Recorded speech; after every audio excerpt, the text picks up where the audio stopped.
selanjutnya saya nggak tahu. Selanjutnya oke. Nah,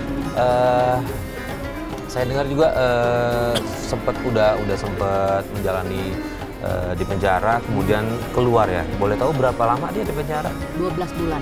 12 bulan, setahun berarti ya? Enggak, katanya 12 bulan, kan ada yang setahun, ada yang 12 bulan. Oh gitu. Jadi yang dapat 12 bulan. Dapatnya 12 bulan, dipotong masa tahanan? Enggak. Enggak. Nah, setelah pulang dia kemana? Tinggal di mana? Waktu itu setelah saya udah jual rumah tuh kan, waktu itu udah jual rumah, saya ada sisa uang jual rumah, saya beli rumah kecil. Jadi mau saya pas keluar dari penjara tuh pulangnya ke rumah. Tapi dia malah ngajak istri ketiganya ke rumah saya. Lebih parahnya lagi, Mas. Suami saya. Coba istighfar dulu Ibu. Kalau nggak kuat diceritakan nggak apa-apa, kita harus dapat poinnya. Tapi kalau Ibu masih mau bercerita juga tidak apa-apa, mudah-mudahan ini juga bisa jadi pelajaran buat kita semua. Suami saya malah ngajak istri ketiganya ke rumah. Dan dengan kejamnya suami saya mengusir saya sama anak-anak. Ayo keluar! Mas! Udah, Mas, kamu tega kamu, Mas! Kamu tega! Udah, kamu cari kontrakan lain aja. Tempat ini mau jadi tempat praktek. Nih, bos kalian tas lu. Pergi semua kalian deh. Diam kamu! Kamu perempuan gak punya hati! Tega kamu ya! Jangan asal ngomong ya. Saya ini juga istrinya Mas Ari. Saya sebagai istri nurut sama suami. Kamu sebagai istri pertama nurut juga dong sama suami. Astagfirullahaladzim, Mas. Kamu pikir dong, ini anak kamu, Mas. Papa, kenapa Papa ngusir kita? Tenang sayang. Sementara ini kamu sama adik-adik kamu tinggal di tempat lain dulu. Sewaktu-waktu pasti Papa akan tengok kalian. Kamu jahat. Udah deh, kalian nggak perlu banyak drama. Mendingan kalian duluan pergi dari sini. Mas, udah deh, ayo kita masuk aja.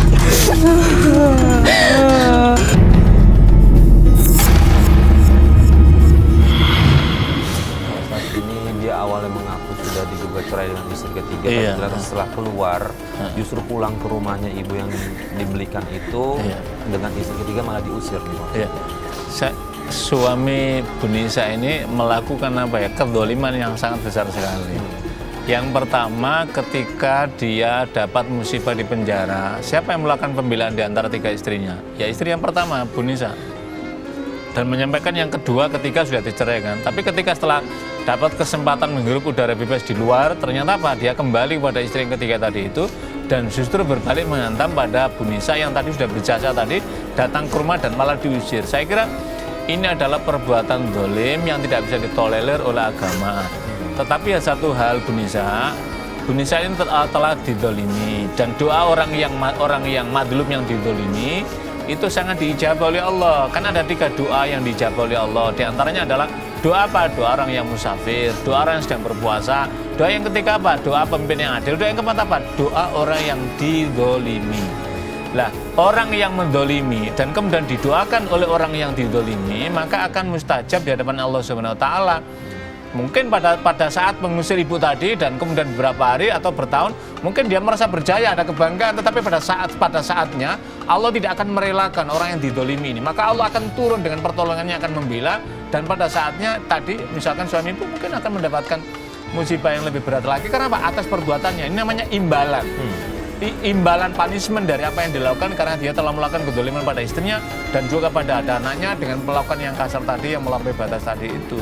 Karena itulah yang dalam hal ini yang diperlukan adalah apa? Memantapkan kekuatan iman, mendekatkan diri pada apa itu dari Bu Nisa kepada Allah Subhanahu Wa Taala. Mudah-mudahan Allah memberikan pertolongan pada Bu Nisa. Bu Nisa, ada perlakuan dari suami yang lain yang kira-kira Bu Nisa masih terus terbayang dan sakit hati? Masih sebetulnya. Boleh tahu Cuma apa? dia kadang-kadang nggak pernah, cuma lebih ke hati. Iya. Dia pernah apa melukai hati Bu Nisa seperti apa lagi?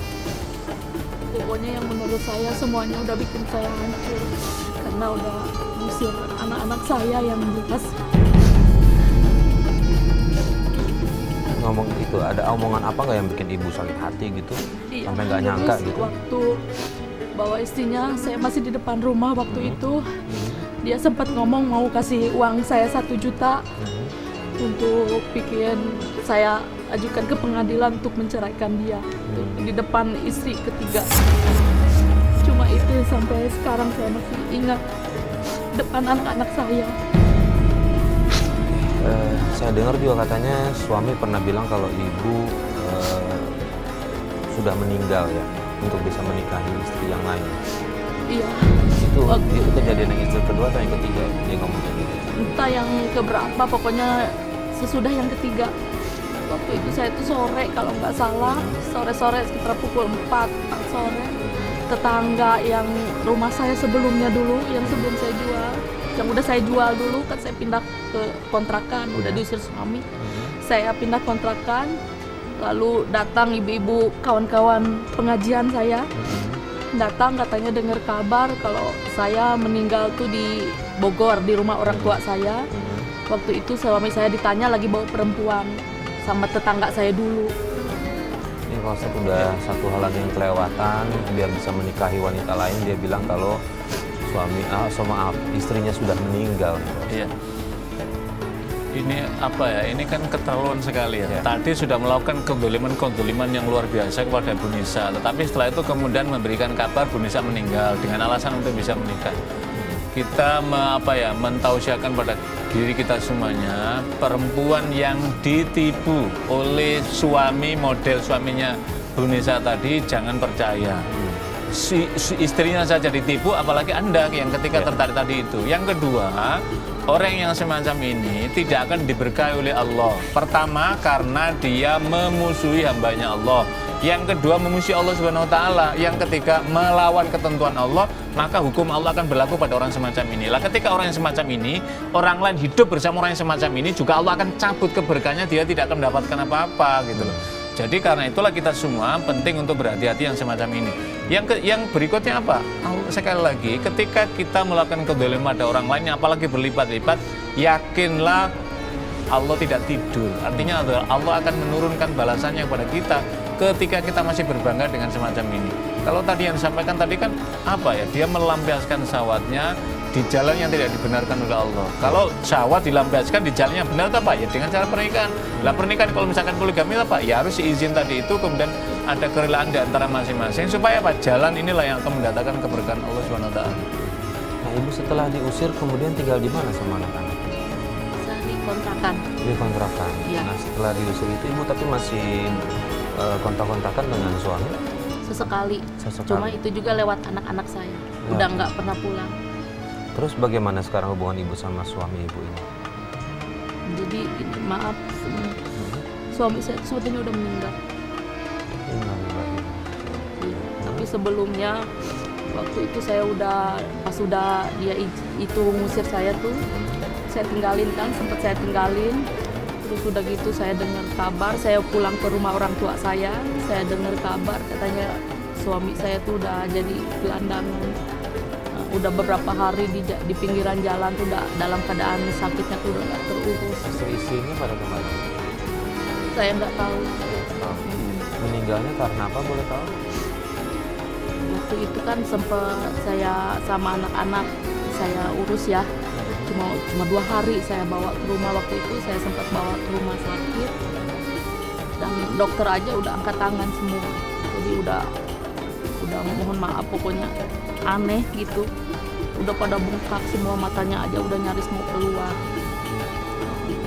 Nah, jadi intinya ibu ke tawakal karena suami sudah meninggal. Ada apa yang masih mengganjal di dalam diri ibu nih? Jika ibu harus bercerita dengan kami. Ini maaf Pak Ustadz, saya mau tanya ya sebelumnya. Apa bisa nggak diampuni dosa-dosa suami saya gitu? Ya, kalau terkait apakah diampuni apa tidak itu otoritas penuh Allah Subhanahu wa Ta'ala, hak prerogatif Allah Subhanahu wa Ta'ala. Tetapi kan Allah memberikan informasi melalui Al-Qur'an. Hamba-hamba seperti apa yang diampuni oleh Allah? Yang pertama, ketika seorang hamba melakukan perbuatan dosa dan di kemudian hari ada kesadaran diri yang tinggi kemudian ia mengangkat tangannya beristighfar dan bertaubat kepada Allah dengan taubatan nasuha, taubat yang bersungguh-sungguh tidak akan mengulangi lagi, maka Allah akan menurunkan rahmatnya dengan cara apa? Allah akan mengampuninya. Syaratnya apa? Ia bertaubat kepada Allah. Tapi bagaimana Pak ketika orang ini melakukan perbuatan dosa dan sampai akhiratnya ia tidak pernah bertobat kepada Allah, tentu Allah tidak akan berikan pengampunan, kan begitu.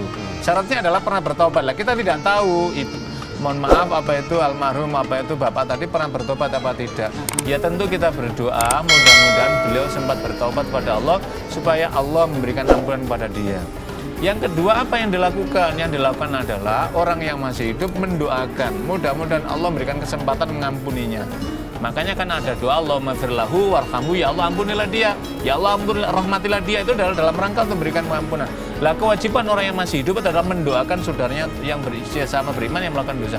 Yang ketiga apa? Masih ada investasi yang dilakukan beliau dalam melalui anak-anaknya tadi itu.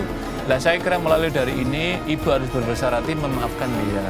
Mungkin ibu masih punya rasa dendam, saya tidak bisa memungkiri itu dari ibu bagaimanapun rasa tersakiti, tapi kita sesama muslim cobalah kita merelakan diri, mengikhlaskan diri. Mudah-mudahan ketika kita mengikhlaskan, Allah juga mengikhlaskan untuk berikan rahmatnya. Yang kedua harus kita ingat, setiap kita menanam kebaikan, yakinlah bahwa Allah akan menurunkan kebaikan untuk kita. Yang ketiga pelajaran untuk kita semua para pemirsa, tadi Allah telah memberikan punishment-nya sendiri. Jadi ketika orang melakukan keburukan, Allah cepat apa lambat Allah akan memberikan balasan kepada kita. Makanya kata Al-Quran, kalau Anda melakukan kebaikan sesungguhnya Anda telah berbaik pada diri Anda. Ketika Anda melakukan keburukan sesungguhnya Anda telah berbuat buruk kepada diri Anda kita sendiri. Mudah-mudahan para pemirsa yang dihormati Allah mendapatkan pelajaran ibrah yang berharga dari kisah kehidupan Bu Nisa. Saya kira itu Mas Farid. Baik, terima kasih Pak Ustadz. Sama-sama. Dan buat Ibu Nisa coba diikhlaskan, coba bantu ke anak-anak, minta tolong sama anak-anak untuk tidak berhenti mendoakan ayahnya. Mudah-mudahan ayahnya amal ibadahnya setidaknya bisa diterima sama Allah Subhanahu wa taala. Ibu Nisa juga jangan berhenti berdoa ya. Terima kasih sudah bersama kami. Pak Ustadz, terima kasih. Sama-sama Mas Farid.